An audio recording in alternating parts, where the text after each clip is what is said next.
I'm going to share my screen.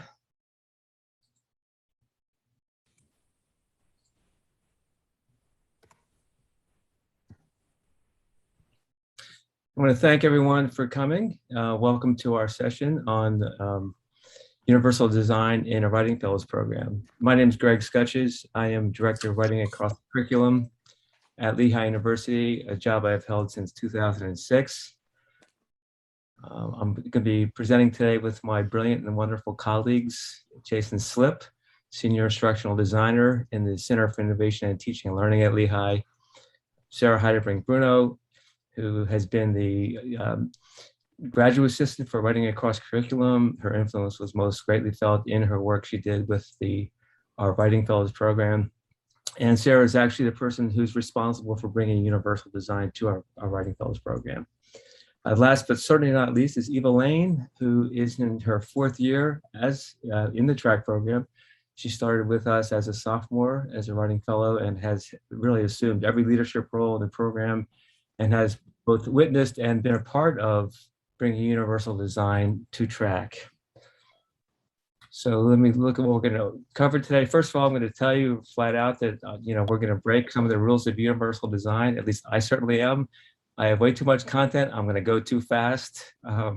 So hopefully the question function can help with that. I'm going to talk about just a little bit about Lehigh University, which I think impacts the way that the Writing Fellows program came about and the way universal design came about. Also talk about the history quickly of our Writing Fellows program. I'm going to hand it off to Jason, who as an instructional designer has been part of trying to bring universal design to Lehigh for a number of years, and has also worked very closely with the TRAC program since its founding back in 2008, and his voice has been really very important in the direction the program has gone in. Next, Jason will hand it off to Sarah Heidebrink-Bruno, who really is the person, as I said before, who brought universal design to our Writing Fellows program. She's going to give us a little bit of background on her perspective on universal design and how that works in our Writing Fellows program.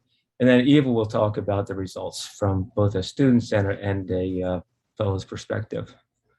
So a little bit of background on Lehigh. Lehigh is founded in 1867, mostly really to supply educated people and engineers for Bethlehem Steel to work in the steel mill, which is about a half mile down the hill along the Lehigh River. Lehigh is a private research university. I would say, kind of small, mid-size. Right now we have 5,200 undergraduates and almost 1,800 graduate students. Lehigh is a pretty competitive place. The average SAT has been right around 1,400 for the last couple of years. We have 5 colleges. Even though we're known as a engineering college, as a matter of fact, our mascot used to be the Engineers. Now we are the Mountain Hawks. But business college has been the highest ranked for the last couple of years. Arts and Sciences is the largest of our 5 colleges, which include Arts and Sciences, Business, Engineering, Education, and most newly added our Health College. We're currently on our path to prominence, which is Lehigh's effort to kind of become, more prominent on the national stage in America. And Lehigh's expensive. Tuitions can be around $57,000 this year. I want to talk about Lehigh culture. Lehigh culture is, when I came in 2006 to establish the Writing Across Curriculum program, I came into a culture that would best be described as work hard, play hard, a real testing culture. That's Lehigh Iacocca in the center there. He's kind of our patron saint, Lehigh person who done good, went out there with Chrysler and then Ford first and then Chrysler, and really has been a model in many ways that Lehigh has kind of really encouraged people to aspire to over the years. At least that's what it was like when I arrived.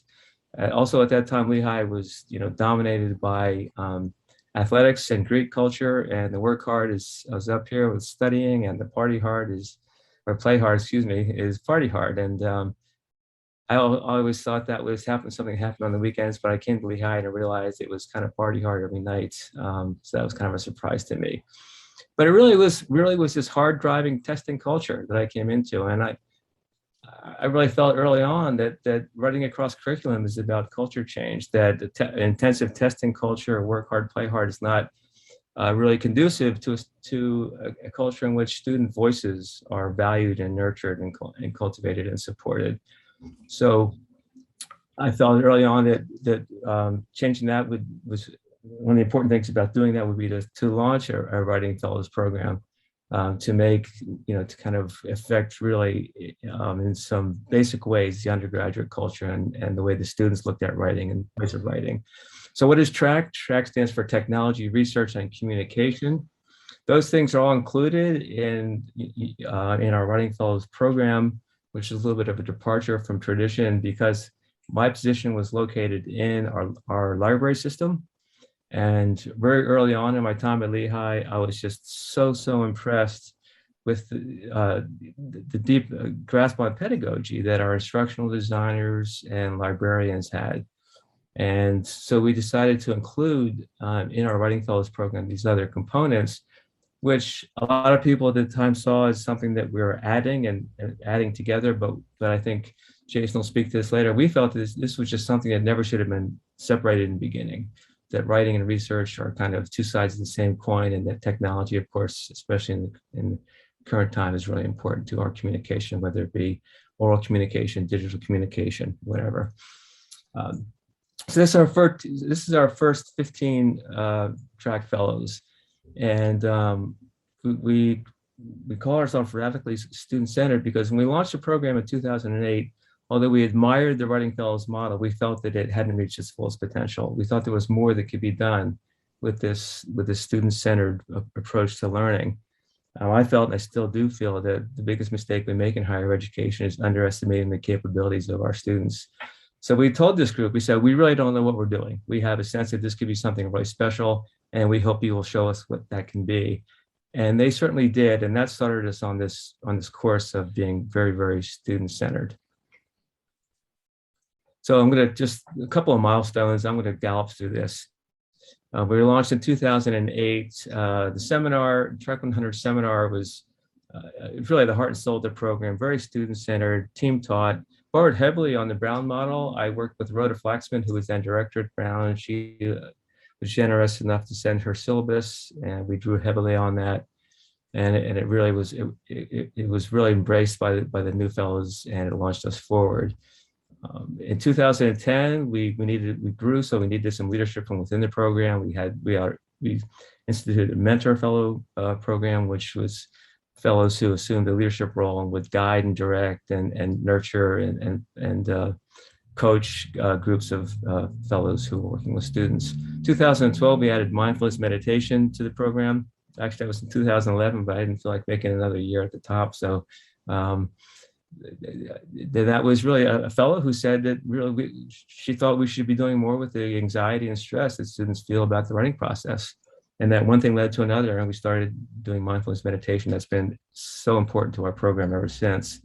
We added peer coaching at that time too. That was also a fellow in the seminar who did a research project, and all TRAC fellows now have peer coaching partners. They observe each other a couple of times this semester, give and receive feedback. That's been very effective. 2013, this is a big year for us. The mentor fellows had been on the teaching team, but this year for the seminar, this year the mentor fellows led the teaching team. So we actually had undergraduate students teaching our seminar to train our fellows. Eva did that just last year in 2020 in the fall. And we had our first managing fellow. That's just a fellow who has a leadership role. Usually a fourth year in the program, has been a mentor fellow and works very closely with me, making all kinds of decisions about the direction of the program. We didn't have a home before 2013. We had to reserve rooms for our staff meetings. TRAC fellows did their conferences wherever they could find a table and chairs, whether it's in a coffee shop or in a lounge somewhere. That was a big move for us. We also moved away from what I would call, and I think what we called at the time, a professionalization model of writing fellows training, which really kind of grew out of the Brown model, a lot of comp red, scholarship, towards a shift of doing more to actually develop the fellows and their abilities, what the skills and abilities they brought in developing their ability to connect with students. Then in 2019, we added what we call an immediate feedback program. Prior to that year, we would do this kind of the standard students who track fellows worked with would do surveys at the end of the semester on the work that they did with fellows to evaluate their work. The immediate feedback program students would get, after they had a conference with a fellow, would get a link to a short survey, and we could get feedback in real time. And that was a huge move for us. I was also here that Sarah Heidebrink-Bruno joined us as a graduate assistant, big impact on the program. And she brought universal design with her to the program. We're grateful for that ever since. Just a couple logistics. We recruit track fellows every spring. And we start with fellow nominations. They can nominate the students they work with, and faculty nominations. And then there's submit an application. We have some information sessions, and then interviews. And we choose 30 new fellows each year. So this past spring, for example, we had about 450 nominations from faculty and fellows. We received 133 complete applications. We interviewed 84, and we did that via Zoom. And then we chose 30 new fellows. The training, I talked about the seminar, but that's ongoing beyond the seminar, which is fellows' first semester in the program, to include what we call veteran fellows seminars run by the mentor fellows, peer coaching, and other things that our staff meetings, of course, to help fellows to continue to improve their skills. The program is really built on continual improvement and innovation. Any track fellow can come to the leadership team or come to anybody with an idea with the confidence that if it's a good idea, every track fellow could be doing that in a year or two. And that's just exciting to all of us. We never stand still. There's always kind of an advancement, something new each semester and each year. And that's helped us to develop a real sense of community and student-centeredness. And most recently, even before the pandemic, we developed an intensive focus on student well-being, knowing that really that is one of the ways to help track fellows be really, really effective. A couple of roles. We have lead fellows. So when there's a large course that has a large number of students, which requires a large number of fellows also, we have a lead fellow who coordinates the efforts of the writing fellows, the track fellows, and also serves as a liaison with the professor. Mentor fellows, I talked about that. We have two kinds. One is for new fellows, what we call associate fellows. This mentor fellows teach the seminar and guide these new fellows and support them in their work. The other mentor fellows are veteran fellows, and they work with fellows who have been in the program for at least a year. Eva's a managing fellow, so that's just a person who has gained so much experience that it would be a waste to not have this person have a really strong role in the decisions we make in the direction of the program. And finally, we have niche fellows, and this is just fellows who have a specific interest in the work that we do. For example, this year we'll have a niche fellow who will lead our mindfulness meditation initiative. We have niche fellows who work with our alumni, our immediate feedback system, and I think we'll have a wellness fellow this fall too.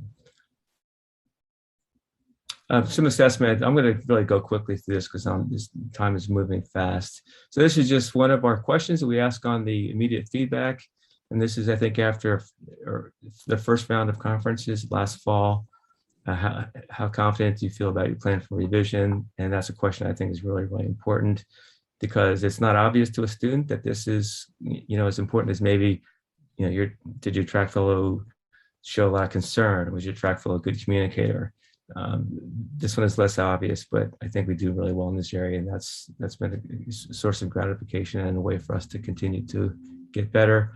This is just a fellow, Maggie Norsworthy, who came to us. She was kind of really edgy. I was actually kind of scared of her, to be honest with you, and she ended up really being a managing fellow. And we have fellows have opportunity to give us feedback all the time. I'm just sharing this with you because it was just personally very gratifying to me what she had to say about the track program. And it's not really an outlier. It's just pretty consistent with the experience that fellows have in the program.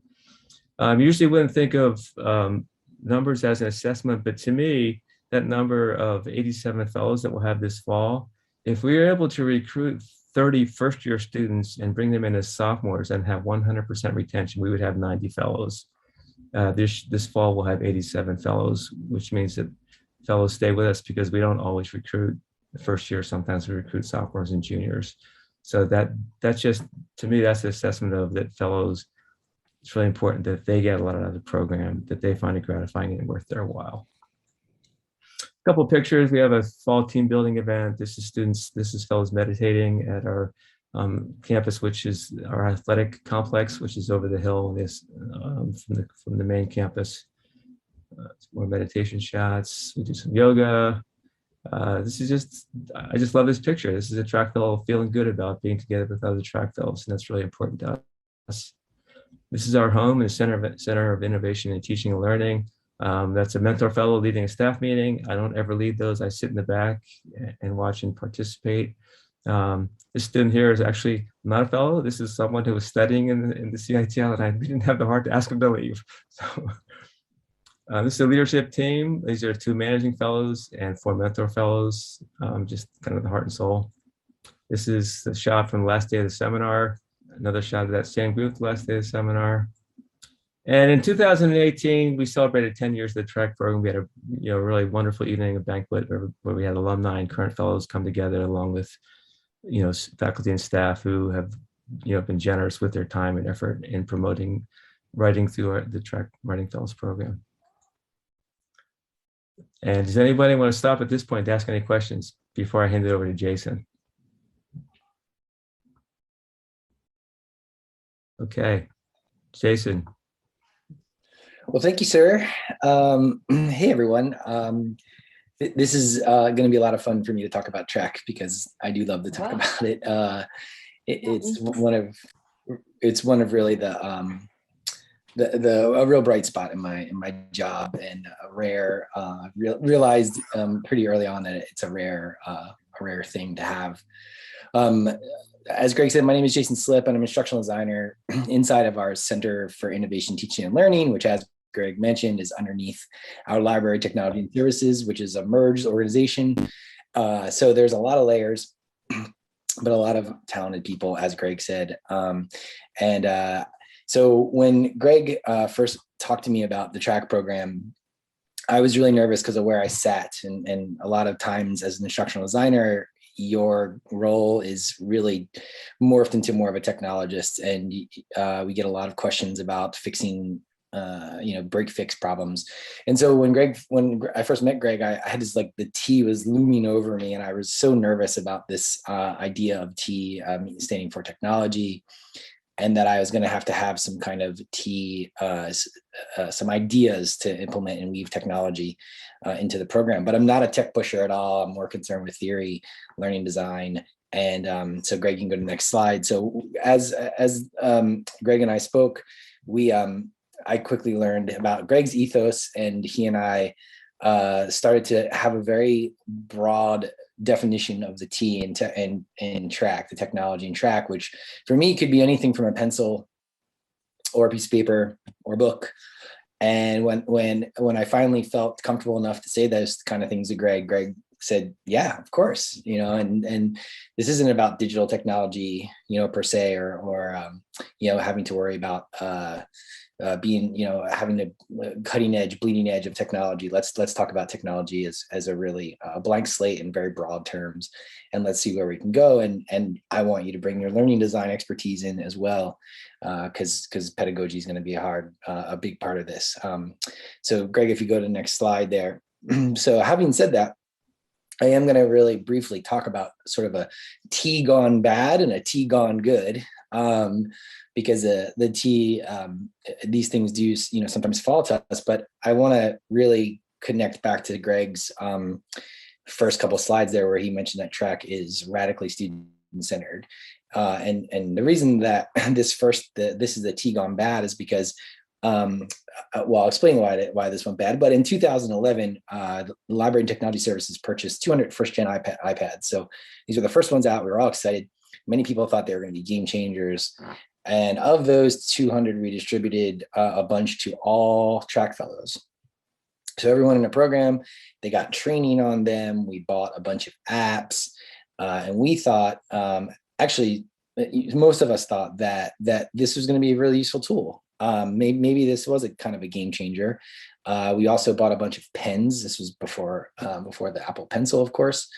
And we tried to make sure that it integrated with our learning management system, which we're a Moodle school. And we also used Turnitin. And so we really kind of used those two platforms try to create some kind of workflow with the track fellows. So Greg, if you go to the next slide there. So this didn't work though. It kind of failed miserably. And the reason it didn't work was there were some technological issues. There was account issues. We were not on Google Drive yet, right? We had, I think, some Dropbox accounts. I think we actually did purchase Dropbox accounts just for this process. And but students didn't have these yet. It wasn't an enterprise across the university. So we limited access to cloud service. The apps were really clunky. They were crashing all the time. They didn't do the same things they would do on a desktop.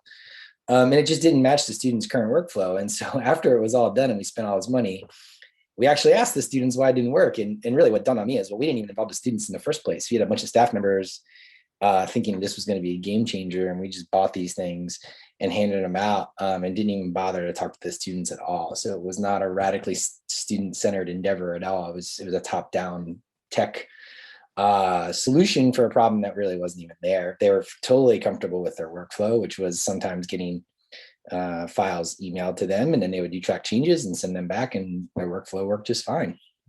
So you can go to the next slide there, Greg.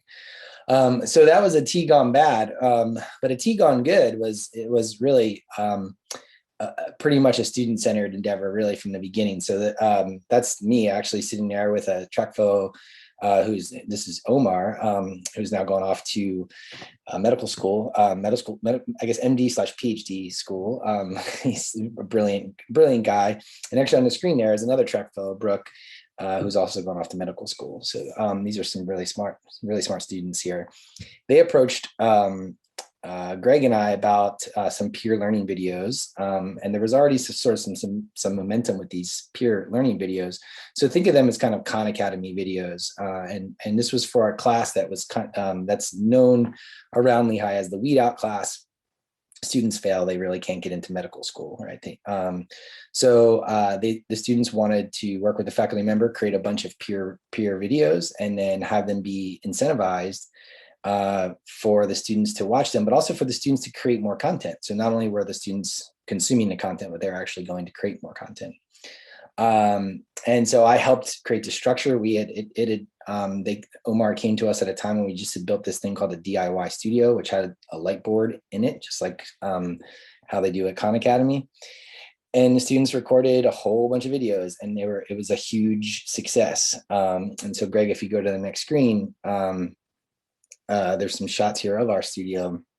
So that's Omar and a couple other track fellows working through some videos on the lightboard side, and then on the other end of the studio there's a desktop and a camera that records everything, and they're just going over it. And everything was held in our Ensemble video streaming server, and it was a pretty big success. It was a little clunky because Ensemble, just the technology behind Ensemble was a little clunky. So Omar actually came to me about a year later, and Greg, you can go to the next slide, and said, well, I think I'm going to, we're taking on another class. We're going to take on this BIOS class. We're going to do the same thing, but I'm going to update the workflow. So he created all these scripts, and he completely altered the workflow. And then he also created a YouTube channel, which anyone at this moment, you can go search for Peer Learning at Lehigh, and these videos will come up. And so these are videos for a BIOS class, and there's actually a bunch of other classes now in here too that Omar had helped sort of start and build. And so Greg, if you go to the next slide, one of the things I do want to point out here is, so that slide before here, that was pre-pandemic. It was 2019. And if you scroll about halfway down these videos, you start to get to these videos that don't look like a light board. Oh, if you can go back, yeah, stay on this one, Greg. So if you go, if you go check out these videos on this channel, you'll see that about halfway down, these students started to do things at home and use anything they had at their disposal. And the videos are amazing, and it just really made me realize how resilient students are. And they just continued along the way without this access to the studio. They just continued to do what they needed to do. So this student, glucose transporters and membranes. Greg, if you go to the next slide. This is like a play school whiteboard that she was using, and the video is awesome. Students had used big pieces of white paper, and they were drawing on them with crayons. Some just used their phones. One of them, I think I saw an Etch-a-Sketch in one of them. So really quite resilient. And this is a really popular thing at Lehigh. And with these classes, because these are very high stress classes, weed out classes, and students are really relying on these other students creating these videos, and it seems to really have a big impact on the peer learning environment. So it's a lot of what TRAC sort of stands for, and then you have all these other peers being content creators. So you can go to the next slide here.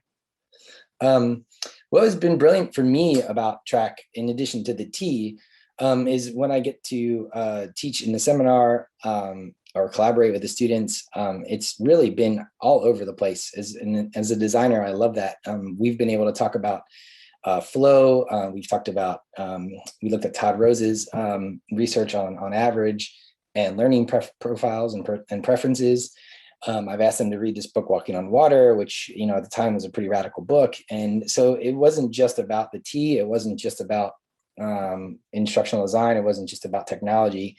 Greg really said, come teach, come whatever you're doing, we want to hear about it, and it should apply to the program. So if you go to the next slide there, Greg.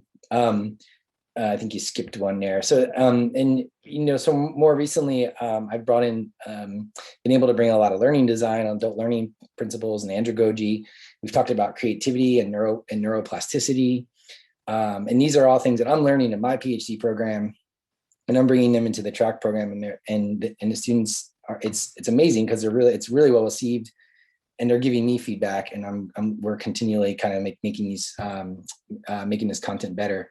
So if you go to the next slide there, Greg, and more recently, I've been able to start working with some design thinking ideas in the class. And what's really neat about this is what I realized after I was kind of implementing some design thinking strategies and agile methodologies from my own field, is that the TRAC program has basically been an agile, they've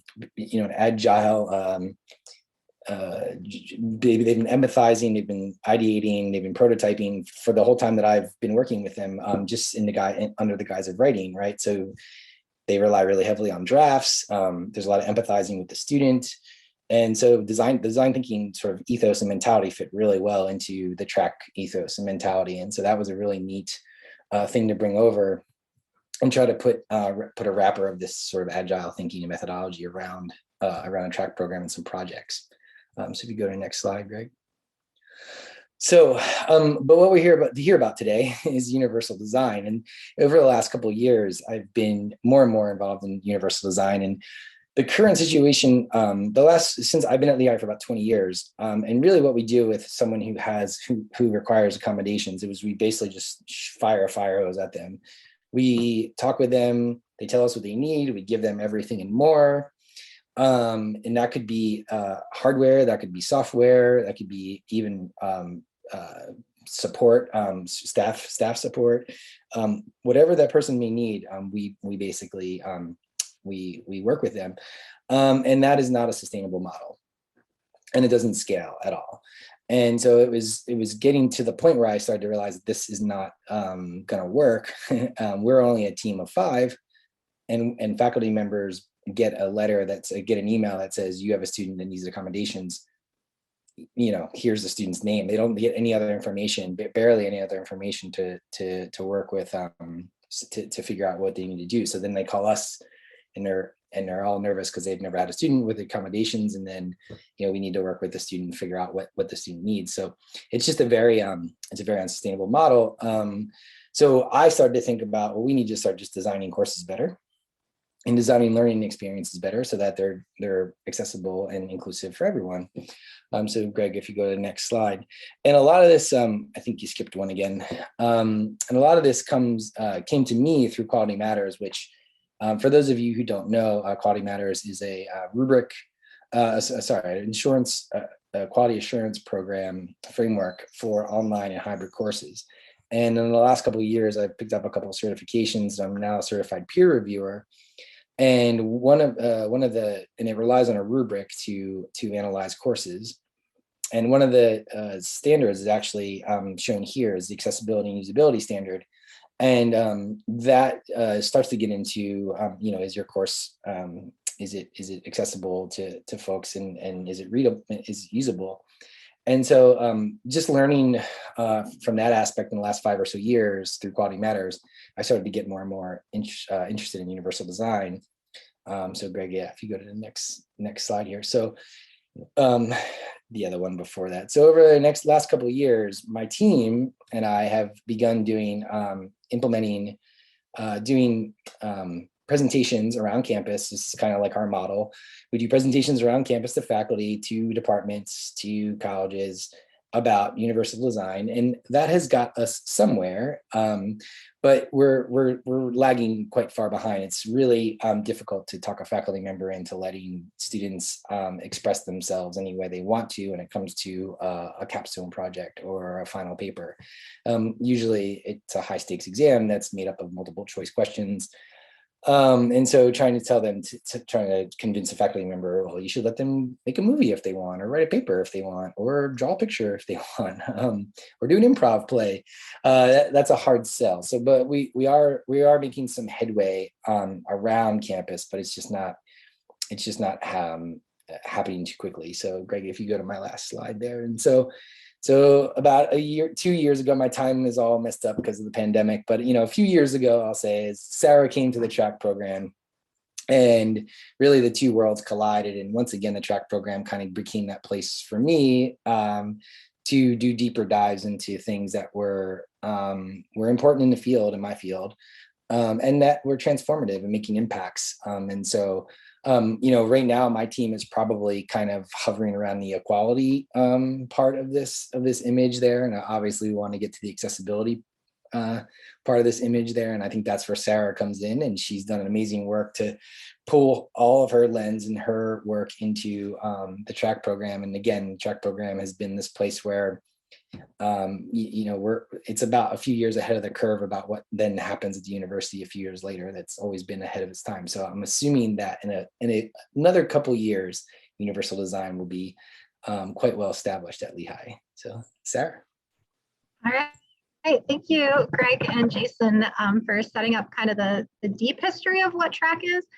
My job today is really to talk about the practicalities of what I did during my time as a graduate assistant, and then Eva will be kind of finishing us off how this worked during the pandemic and what she imagines for the future.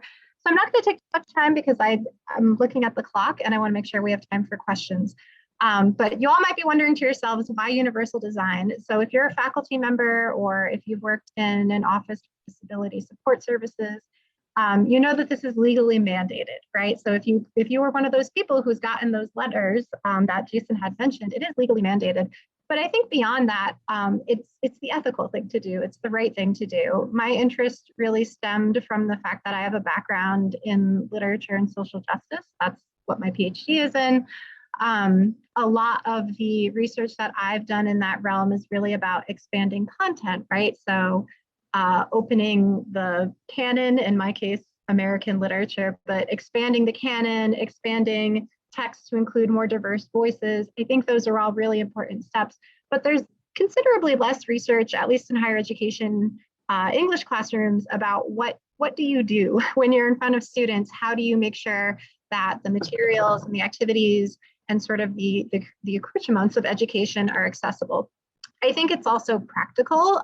So we know from our data here at Lehigh that nationally about 19% of college students report having a learning disability or difference. And that's just those who report, right? So we know that we probably all have students who either have undiagnosed learning disabilities, or they've chosen to not report that and not ask for accommodations when they come to college, probably because of the stigma, or because they want to try doing things on their own. They want to see if they can manage without the accommodations. There are all different kinds of personal reasons. And I think beyond that, all students really benefit, as Jason sort of alluded to, when we think about designing our courses, when we think about even what can happen in a peer-to-peer learning environment. If you design it with this sort of universal design principle in mind, it really benefits everyone. And then thankfully, TRAC actually has a history of working online with students. So we've had some TRAC fellows who were studying abroad, and we're really doing some universal design work already without having that shared language. So I think one of the things that I brought to the table was making this an intentional shared language for all of the good stuff that track fellows were already doing, and then just bringing that to the surface and making that more consistent. So next slide, please, Greg. Oh, I think you might have skipped one. Can you go back one? Thank you. Okay, so the definition of universal design, again, if you work in the field, there are many different variations. I think, they all kind of share the same principles, but this is the particular definition that we use when we were training our staff. The universal design implies that curricula and materials are conceived of and designed to accommodate the widest range of learners' needs and preferences. And that might include things like visual, audio, kinesthetic, and other types of learners. So I'll just use myself as an example. I'm a very, combination between visual and kinesthetic. I really like to both hear people when they're talking, when they're teaching, but have some type of visual aid. And I like handwriting notes. That's how my brain works best. Next slide, please. So how does this actually work in tutoring conferences? The reason why presumably you're all here today. So when we started thinking about how universal design would really impact our tutoring program and how that would help students here at Lehigh, again, I think a lot of students were already very empathetic and compassionate. They were active listeners. They were very engaged. And they were already honestly doing a lot of these principles without necessarily knowing about this longer history of universal design. So a lot of the training that we did with our staff members, and we also talked about this in the seminar, was asking questions and giving examples that students could use. So one question that we really encourage our track writing fellows to use is, before we get started, is there anything you'd like me to know? Right off the bat, that opens the door, right? It could be about a learning disability or difference, or it could just be, a student's nervous. This is their first paper in college. This is a class they're struggling in. Whatever it might be, it just opens the door for the student to hopefully feel comfortable to share that information. At Lehigh's campus in particular, we suggest that they ask where you would prefer to meet. Obviously, during the pandemic, we were all meeting online. That might be continuing in the fall, but Lehigh's campus in particular is not what I would call accessible. It's built on the side of a mountain. A lot of our buildings don't have ramps. They don't have elevators. It's kind of a nightmare, honestly, in a lot of ways. So giving students a preference on where to meet and not just assuming like everyone can get to the second floor of the library is not true. So definitely thinking about what that other person's position might be. And then how can I best capture this information for you? So on the next slide, I'm going to show you some examples of what that could look like. Oh, can you go back one, please? There we go. Okay, so these are the best practices that we, again, encourage track fellows to use, and they, I'm sure, have added to this list themselves. They're all very innovative and clever, and they come up with new ideas all the time that we haven't even thought about yet. So I'm not going to read this to you verbatim, but we can certainly make the slides available. I'll just kind of go over some of the highlights, and if you've ever worked in a writing center or tutoring program, you've probably used these techniques and you've encouraged your students to use these techniques. So, the question of when you're in a face-to-face sort of tutoring session, you could take notes yourself. You can encourage the student to do it. Obviously, you can use different sizes and different fonts of writing, depending on if that person has a visual issue. Offering to read the paper out loud to them if they're more of an auditory learner and they like to hear their own work read out to them, that could be useful. Students have been known to use voice-to-text technology, so they have that recording saved. Once we made the shift to all online learning and online tutoring during COVID, in some ways, we were the best prepared. I don't mean to brag, but we were one of the parts of campus, I would argue, that we're best prepared for that shift because we were already using a lot of these types of technologies. As I said, we had some students studying abroad who had already done sessions online. So being able to record a session, having voice-to-text technology, being able to ask questions in the chat, all of those things were really helpful for a number of students. And quite honestly, students who didn't feel comfortable meeting face-to-face for other social anxiety related issues also benefited from these online sessions. And again, encouraging students to write notes themselves or draw pictures. If they're an English language learner, they might prefer to write in their native language as opposed to English. And then finally, if you're a more visual person like I am, highlighting or color coding different parts of the paper could be really useful as well. And then I just have one more slide after this, if you'll, thank you, Greg. And I know Greg already mentioned this, but I'll just touch on it briefly. So we have something called the immediate feedback survey. Again, that's exactly what it sounds like. It's a survey that the student gets at the end of the session, and they can talk about what worked well, how their peer fellow communicated with them, what were the UD practices that specifically helped the student. So if there was something that they had done with their tutor that worked really well, they could say, oh, I really liked it when my track fellow read the paper out loud to me and when we highlighted different sections. And then that track fellow could know for the future use, this is something that worked really well for that person's brain. Or maybe they tried something and it didn't work. And that's also really valuable feedback, because as Jason pointed out, it's just as helpful to know when you tried something and it failed as when you tried something and it really worked. So we really do encourage them to be very forthcoming in those surveys. And in addition to that feedback survey, my first bullet point on this list is that some track fellows independently have started utilizing what they call a pre-meeting survey, and that's all about gathering information about the student's needs and preferences. So that might just include, like, what do you prefer to be called? What are your pronouns? Where would you like to meet? What types of learning activities work best for your brain? So they can think about those things before they meet, and then have their session try out sort of different strategies, model different ways of tutoring, and then also give immediate feedback on the other side of that interaction to say, I really thought I would like this. Actually, I like that. This worked really well for me. I'd like to do that again in the future. So we really do, use that assessment to the best of our abilities. So that is where I will end my section, and then invite Eva to sort of talk about what happened after my tenure as the graduate assistant and what might happen in the future. Thank you so much, Sarah. Good evening for all of you who are on the East Coast. My name is Eva Lane. I'm an English master's student, and I've been in the TRAC program for about 4 years now, going on 4 years. And I've served in a variety of leadership roles. I'm currently serving as the managing fellow, but I have served as a lead fellow and a teaching fellow as well. And today I'm just going to be discussing how each of my different roles in the TRAC program has allowed me to experience a wide variety of the implications of universal design, and how this variety of exposure to universal design in the TRAC program has both showed me how wide-ranging universal design can be in a university like writing cross curriculums program, and also how easy it is to implement, specifically for the TRAC program. So my first introduction to the TRAC program was in TRAC 100, which is a course that all the associate fellows take in the fall after their acceptance.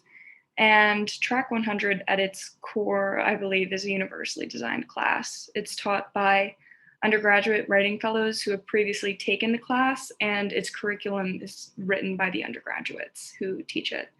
So being in this class that explicitly focused on students' well-being through practices such as daily meditation at the beginning of class, encouraging multimodal design for projects, or even allowing students to have a lot of agency over what types of projects they would even want to pursue in TRAC 100, was such a stark contrast to me in terms of the Lehigh culture I had experienced before then. I took TRAC 100 in the fall of my second year at Lehigh. So this type of class was groundbreaking to me. Something in terms of universal design that TRAC 100 does exceptionally well also is embedding work as a fellow into the curriculum. So as we are getting our first experiences working with students as writing fellows, we're also discussing it in the classroom and learning from other students' experiences and learning how to use universal design through each other's own experiences. I remember I was sitting in on a conference with a fellow when I was a second year, and I saw that in his conference method, he had color-coded his types of comments. I was like, that's a really good idea. And I stole that from my conferences. So there was such a beauty to doing work alongside of the class as well. And I think it's really universally design motivated. In addition to this interconnectedness that universal design learning sort of enables, there's also an explicit focus on universal design between fellow and student in terms of the feedback surveys. because we wanted to make our approach to conferencing as useful to student comprehension as possible. I think something that was really important and stood out to me in the TRAC program is we did these measures not just as a tick on the box or to look good, but because we actually wanted to improve the conferencing experience for the students we were working with. So this was my introduction to the TRAC program, and this sort of investment in the well-being of me as a student enabled the sense of autonomous learning and also showed me I could be in charge of my own learning experience. Just in terms of the contrast between the institution that I had experienced and then the TRAC program, which was just vastly, vastly different. So universal design, in my experience, was already sort of deeply a part of TRAC's principles without an explicit terminology for it. And these practices were already part of the structure of TRAC that I came into when I was first part of the program. These principles encouraged me to become an autonomous learner because it demonstrated how applicable universal design principles are to writing programs and the benefits of adding such to the structure of a writing fellows program. Greg, if you don't mind, next slide, please. Thank you very much. So when Sarah joined the program, like I was saying, she introduced us to the vernacular of universal design. And a lot of what she was talking about seemed really intuitive. I remember having weeks in the seminar where we would talk about how to best address a English language learner in a conference, or how to address maybe a student with a learning disability. So it was almost as if she had given us a language to a process that we were sort of naturally implementing, and by doing that really solidified the legitimacy of our practices. Beyond that, she also gave us a direction, a way to be more student-centric, and through these principles, encouraged us to think in different ways in terms of when it came to our conference, especially in the multimodal sort of sense, which was incredibly helpful as we were going to be going into a year in which most of our work, unfortunately, was going to be done online. So having this sort of conceptualization of different types of learning, thinking about universal design before we even went into the pandemic year was, like Sarah said, I think it prepared us in ways that other parts of the university academia were not prepared for.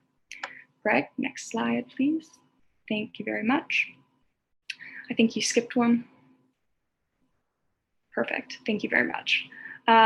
So I initially stepped into this leadership role, the leadership role of the teaching fellow, which means I was going to be teaching the TRAC 100 course at the beginning of an academic year that was likely going to be entirely online. And this was a daunting task for someone who both deeply cares for the fellows I worked with and deeply cared about the program, the TRAC program. As I'm sure many or some of you have experienced, part of the challenge of pandemic learning as a student-run writing program was maintaining the integrity of the program while also maintaining the integrity of our own fellows during this very challenging year. So universal design was already very much a part of the culture in the TRAC program prior to the pandemic, whether it was through student surveys, multimodal design options in TRAC 100, etc. But when I came into my role as a teacher, I explicitly thought about the principles of universal design and how I could better help my students. My logic was, by best helping my students, the fellows in turn could better help their own students. So through this student-centric emphasis that came directly from my own focus and knowledge of UD, fellows taking the course felt better empowered to help their own students. I would do things like at the beginning of the class, ask what type of meditation they would like, or assign different types of reading in terms of videos, reading. I really tried to vary that as much as possible. And that translated to students really appreciating their experience in TRAC 100. They would come to class and say things like, this is the only class I care about this semester because it's very clear that you care about our needs. So by investing in these principles of universal design, I think it easily translated into the students caring more about their own learning experience as well. And this translated to our end of the semester projects, which are entirely based on what the students want to research. And at the end of the year, most, if not all of the groups for our final research project were centered on focusing on this sort of dichotomy between traditional institutionalized learning and learning that they found really effective. So it was really rewarding as someone who was running the seminar to see the fact that students who maybe came into the TRAC 100 without a lot of experience of universal design or didn't know what it was, to come out of the class and actually start to advocate that for in their other classrooms as well. Greg, you can move on to the next slide.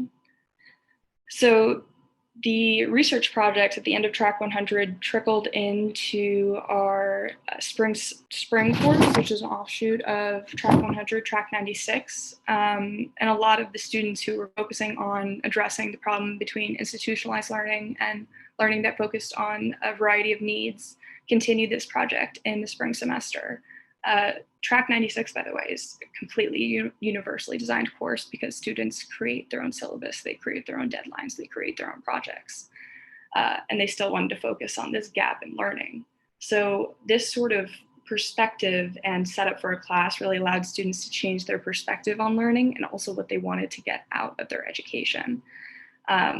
This ultimately ended up in the peer learning proposal, which we will hopefully be going to our new provost with in the fall, addressing possible ways that we can sort of deconstruct a lot of the institutionalized learning at Lehigh and make it more student-centric, more universally designed.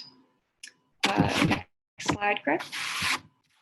I'm trying to go really quickly. I know I'm keeping an eye on the time. This is my last slide, I promise. But the big question is, where will universal design take us moving forward? And the answer is ultimately going to be up to the new class of TRAC fellows, because the TRAC program changes constantly based on just the incoming fellows and their new ideas.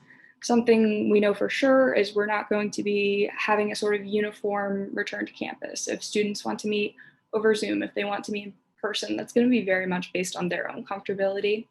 And additionally, the classes we have worked with traditionally as a TRAC program are increasingly becoming more student-centric.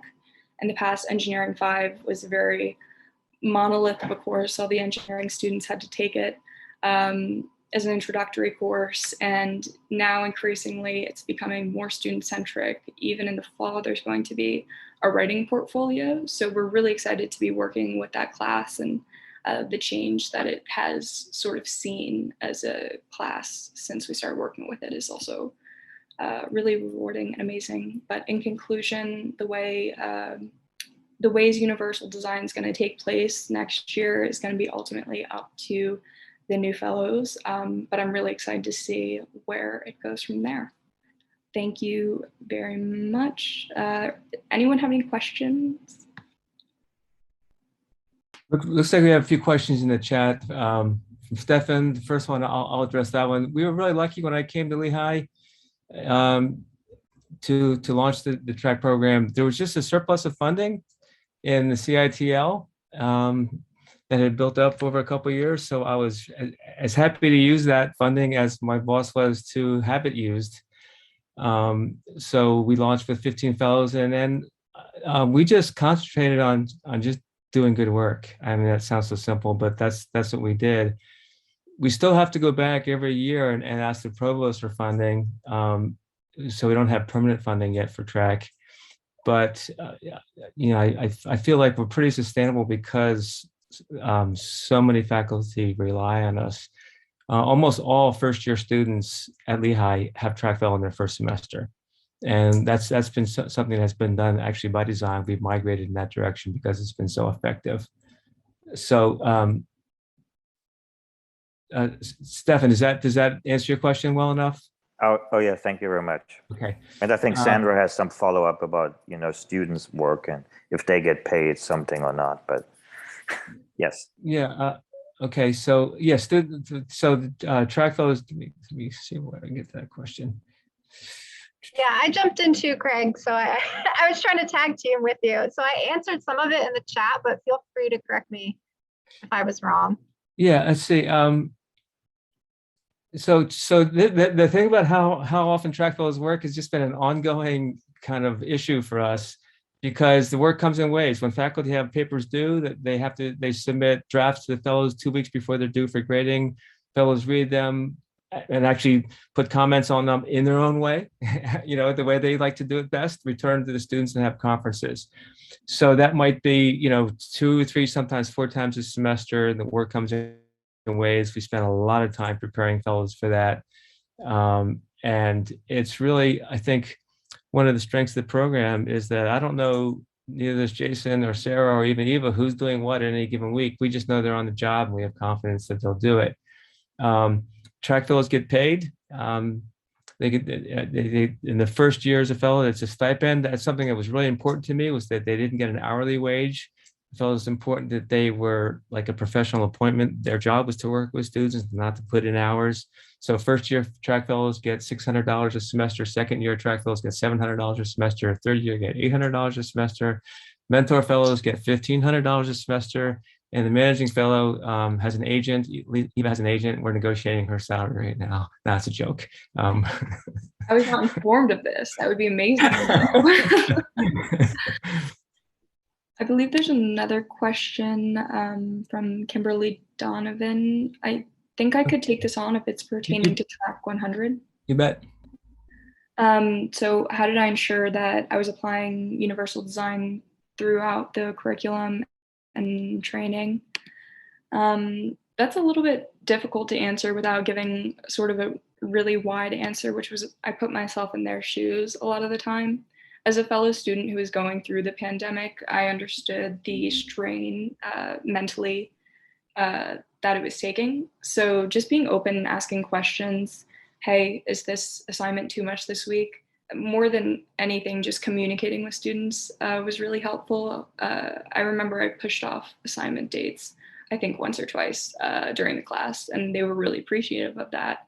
And in turn, it gave me better work to grade because I was able to work with them and work with their learning preferences during a really difficult year. Kimberly, did that answer your question? Is there anything else I can expand on? No, and that also it kind of confirmed some research I'd done with some writing program administrators who talked about universal design as a kind of change in attitude or a change in orientation rather than a checklist, which really diminishes it. I'd like to add something too. I think that the year that we had the mentor fellow lead the teaching team, actually teach the course, I'm the teacher of record, of course, but I completely have handed that over to the mentor fellow, and I'm just a participant in the class like everybody else. And that was, I'd never been a track fellow. So the mentor fellow's experience, their ability as a student to relate to the needs that new track fellows in training have, it's just a remarkable watershed moment to observe. And so that I think has made all the difference.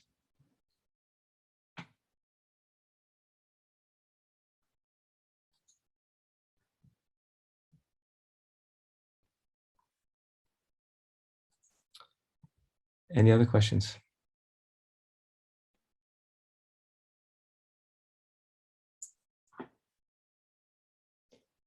Okay, well, on behalf of our panel, I want to thank you all for attending. It's a pleasure really to be with you. Thanks for your great questions.